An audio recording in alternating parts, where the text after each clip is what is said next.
$500 billion, one of the largest price tags in human history, is being poured into the Saudi desert to build not a city, but an entirely new civilization.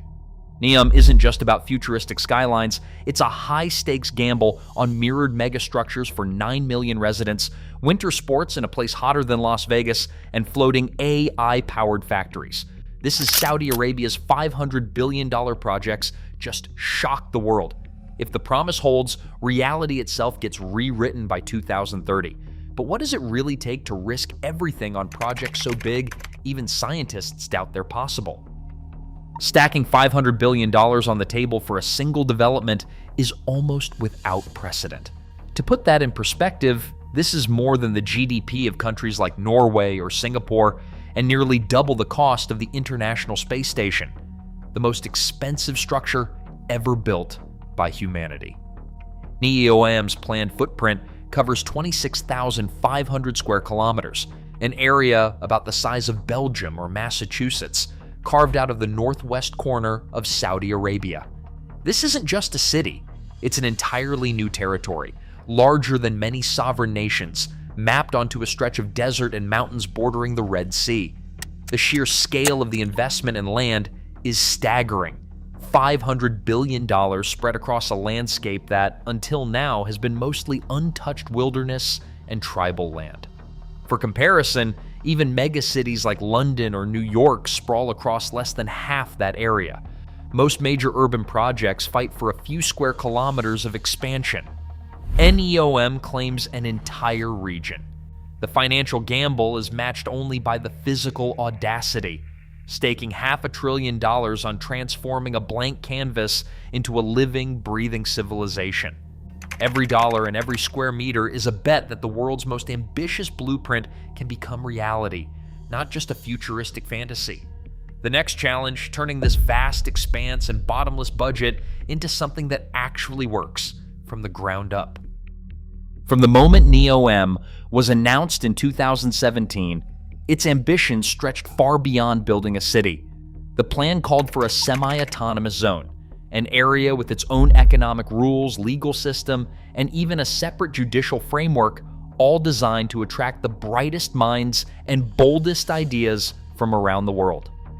At the heart of this vision is the idea of NEOM as a living laboratory, a place where the boundaries of technology, governance, and daily life could be redrawn. Every element is meant to be experimental: AI-powered city management, fleets of service robots, fully automated logistics, and a promise of more robots than humans. The leadership envisions a place where renewable energy isn't just a goal, but the backbone of daily life, with solar and wind farms feeding directly into everything from desalination plants to next-generation transit. The promise is that NEOM will be a testbed for technologies that the rest of the world still sees as science fiction.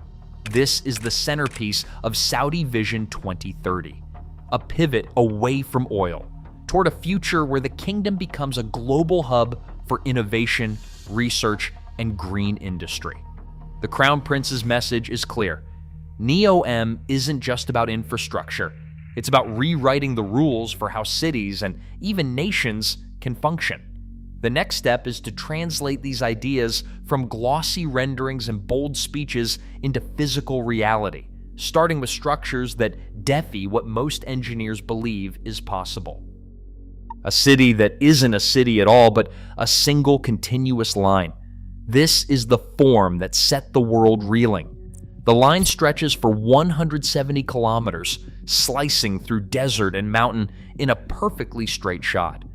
But it's not just the length that defies belief. The structure rises 500 meters into the sky, taller than almost every skyscraper on Earth, while somehow remaining just 200 meters wide.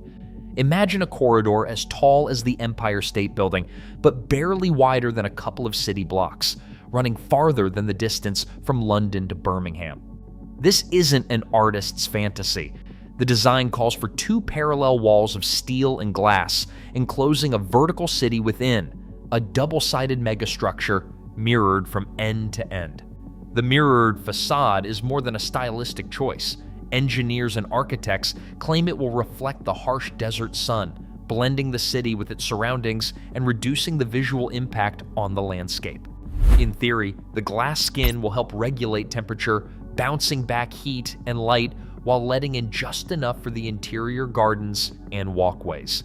The effect is almost otherworldly, a razor-thin shimmering line that disappears into the horizon, refracting sky and sand. The geometry is both simple and radical, a straight edge in a world of sprawling, chaotic cities. Every surface, every angle is calculated for efficiency and spectacle. The city's narrowness means that nothing is ever more than a short walk from the central transit spine, while the sheer height allows for stacked neighborhoods, parks, and public spaces layered vertically. The mirrored walls aren't just for show, they're a technological gamble, promising both sustainability and a new kind of urban experience. At this scale, the structure dwarfs anything humanity has ever attempted. 170 kilometers of continuous, reflective facade, engineered to house 9 million people in a space that, from above, looks impossibly thin. The ambition is unmistakable. The line's exterior isn't just a shell, it's a statement, a challenge to every assumption about what a city can be. Inside the line, the promise of a car-free future depends on a transit system that's never been tried at this scale. The plan calls for a high-speed rail spine, running the full 170 kilometers, with the goal of moving anyone from end to end in just 20 minutes. That means trains would need to average speeds over 500 kilometers per hour, faster than most bullet trains in operation today. Official plans never confirm maglev technology, despite wild speculation. Instead, the language sticks to high-speed rail, leaving the exact system a mystery even as construction advances. Beneath the desert surface, work has begun, but the reality is far from the glossy renderings.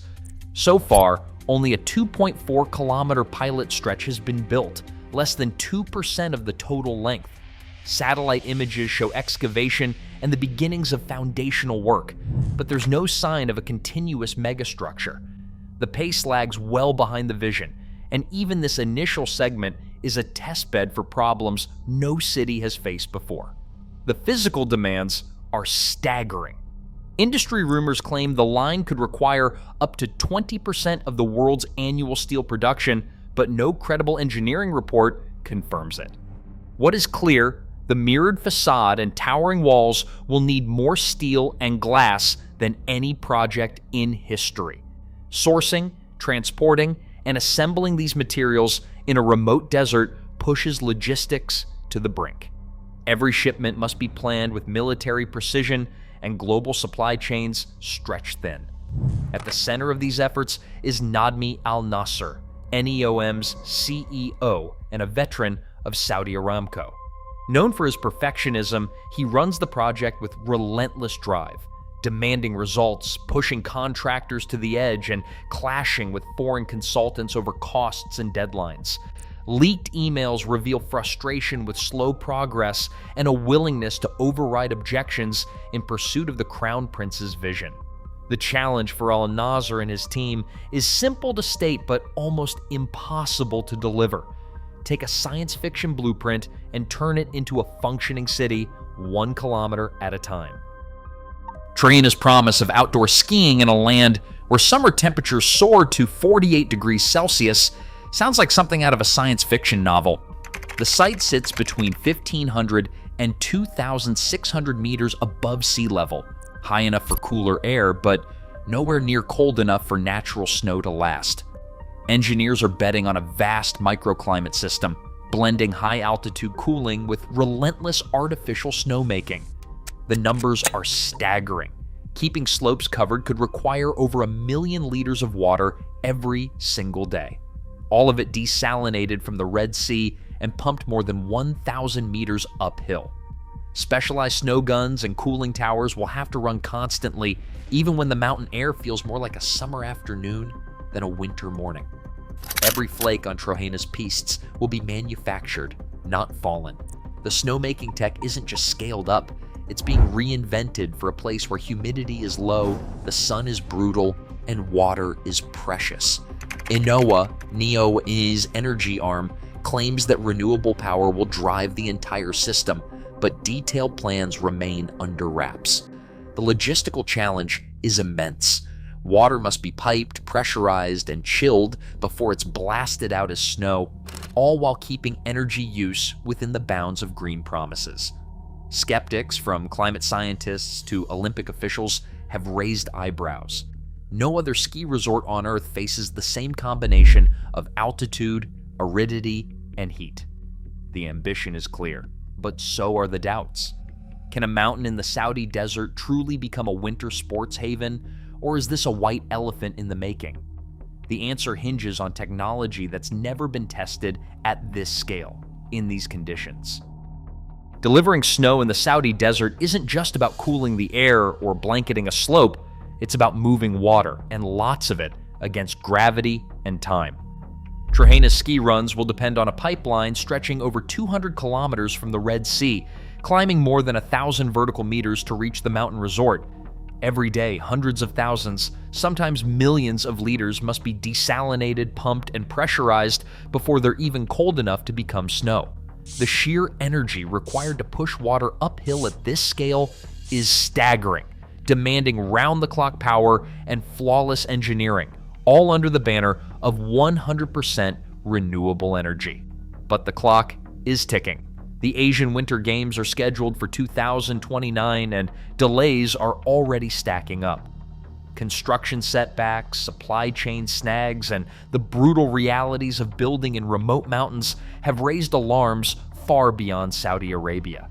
Inside Olympic circles, quiet conversations have begun with potential backup hosts, Beijing and South Korea, should Trojana fail to deliver in time. The possibility of moving the games is no longer just rumor, it's a real contingency, discussed behind closed doors as deadlines slip and doubts grow.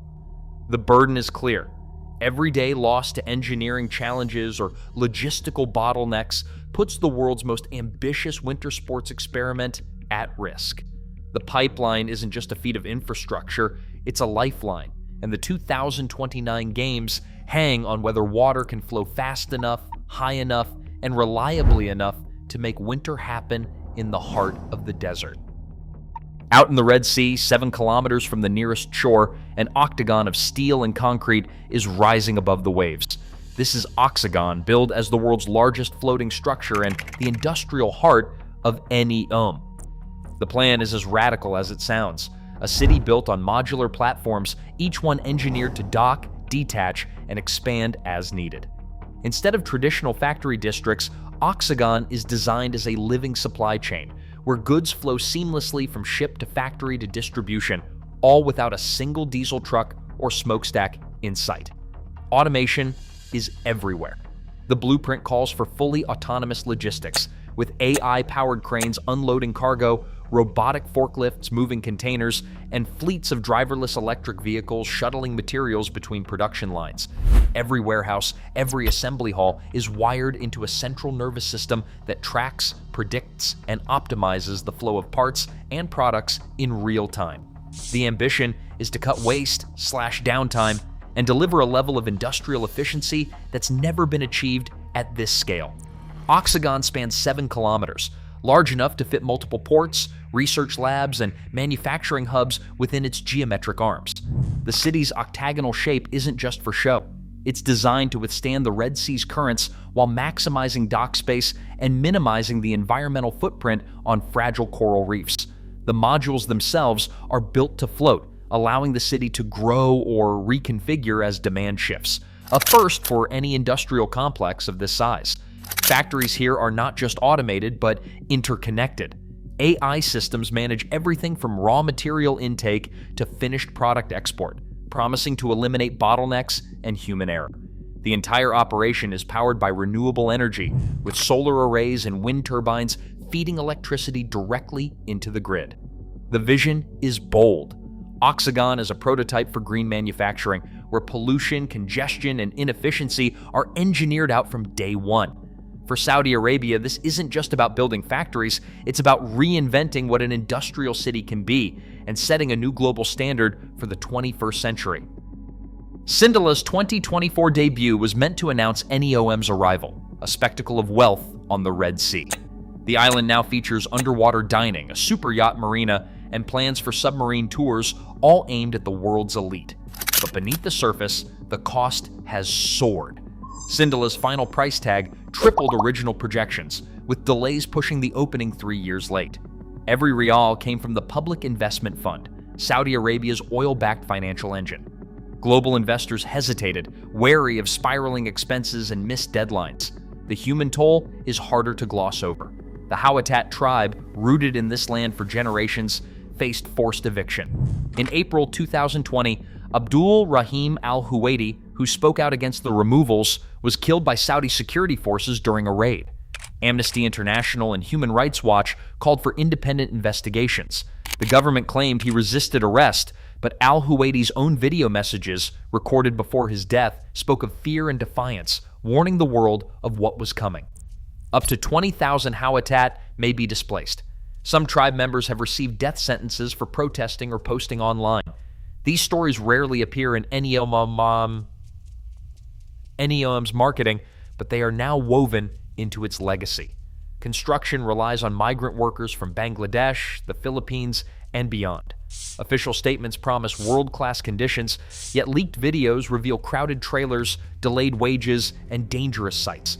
The gap between Syndala's luxury and the lives of those building it remains stark. Environmental risks shadow the project. Syndala's marina required dredging that threatens one of the Red Sea's last untouched coral reefs.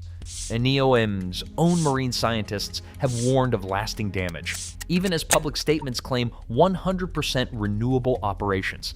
Independent experts doubt whether round-the-clock green energy is possible at this scale in the desert. The promise of zero-emission luxury stands in sharp contrast to mounting ecological warnings. As Syndala opens its doors, critics, activists, marine biologists, and displaced families question the price of this vision. The island's glamour is inseparable from the cost paid by land, people, and sea.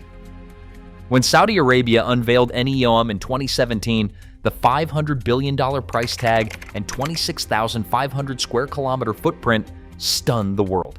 Today, the facts are clear. The line's 170-kilometer mirrored city, Trojana's artificial snow in 48 degrees Celsius desert heat, Oxagon's 7-kilometer floating industrial hub, and Syndala's luxury island are unlike anything attempted before. The government pledges 100% renewable energy and promises to finish by 2030. Yet public documents show costs have already tripled in some areas, and construction faces significant delays. The forced evictions of the Hawattat, Tat tribe, confirmed by human rights reports, remain a stark reminder of the social costs involved. Key questions like the full feasibility of the line, the environmental impact, and final costs are still unanswered, with many project details classified or evolving. What is certain, NEOM's ambition has reset global expectations for urban design, technology, and scale. But its true legacy will depend on what is delivered and at what cost.